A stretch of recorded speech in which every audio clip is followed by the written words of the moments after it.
track at the Ciutat de Barcelona, Catalonia on Wednesday with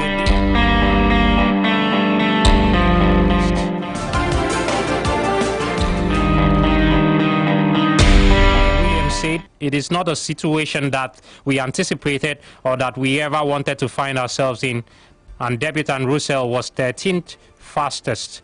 So continue to keep you posted on the Formula One testing of the new cars ahead of the new season. Don't forget, from the 14th to the 17th of March, it kicks off there from Melbourne, the Australian Open, the first Grand Prix of the year in the world of Formula One. We're sure not to miss that one as we would continue to build up here on Flow Sports.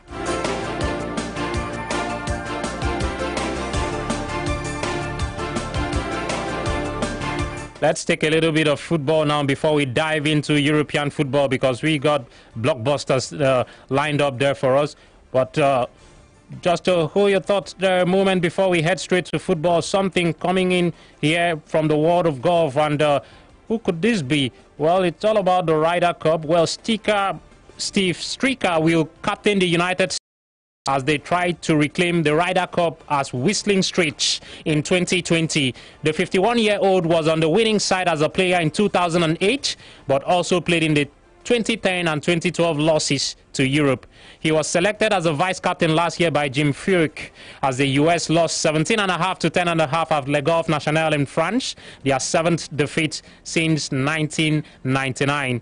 Irishman Padraig Harrington, a 3-time major winner, has already been chosen as Europe's captain. So emotions there from the Ryder Cup. If you can recall back there in September, where we had the Ryder Cup come through in Europe there, with the Europeans winning it, the likes of Sergio Garcia, the likes of Italian Francesco Molinari, all putting in their own fair share of shifts right there as Europe. So you're to Midweek Sports Reel on your darling 94.9 FM with Davidtalks. It will just be a momentary detour, but when we come back, we would head straight to the Wanda Metropolitano Stadium and look to see who Diego Simeone is picking for tonight's clash against Juventus in the UEFA Champions League round of 16 game. And also take a little bit of an eye into Germany to see what Manchester City are up against Schalke 04. How are they going to be lining up? Stay with us.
Difficult for the opposition there. Diego Simeone has really played his cards there.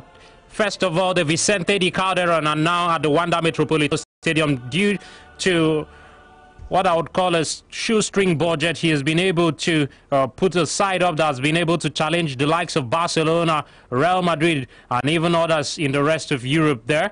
Atletico Madrid, a side to fear due to their organization, their resilience, their defensive solidity, and of course their never say die attitude, not forgetting their abundant energy. In fact, they've been indefatigable when it comes to playing top sides.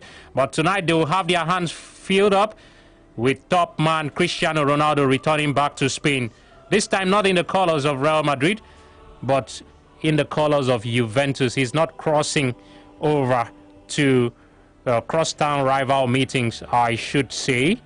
coming with the old ladies there. But let's quickly look at the team news tonight, because for what promises to be an interesting game there, one man could be the difference. We will start Juventus' Champions League last 16 first leg tie against Atletico Madrid, despite questions over whether he can play alongside Cristiano Ronaldo. When the pair have been available in the Champions League and Serie A this season, Dybala has been a substitute 8 times and Ronaldo once. So Juventus were able to see off Rossinion 3-0 at the weekend and prepared themselves in the best possible way ahead of this clash. But they will be having Mario Mandzukic too in the game, so it's sure going to be a huge game there. For Atletico Madrid, Diego Costa is in the side there, the battling striker from Chelsea, but he hasn't scored much for Los Colchoneros. Alvaro Morata, the new signing, is sure to be there, but not certain if he's going to make the starting lineup there. So we would look to see how it happens for both teams tonight there from the Wanda Metropolitano Stadium.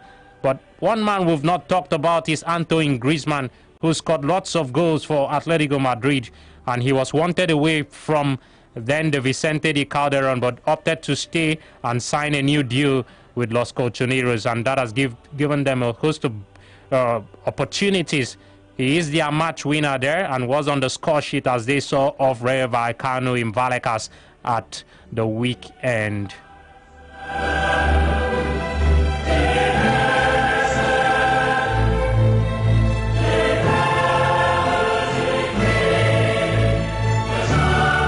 So let's look at the match facts here.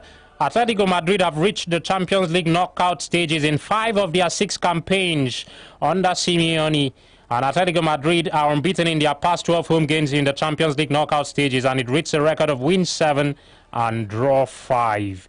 So a superb home record there for the pink and blue. The other side of Madrid there, losing 2 Champions League finals to arch rivals Real back in Lisbon in 2014, and of course there in 2016 at the Stadio Giuseppe Meazza in Milan.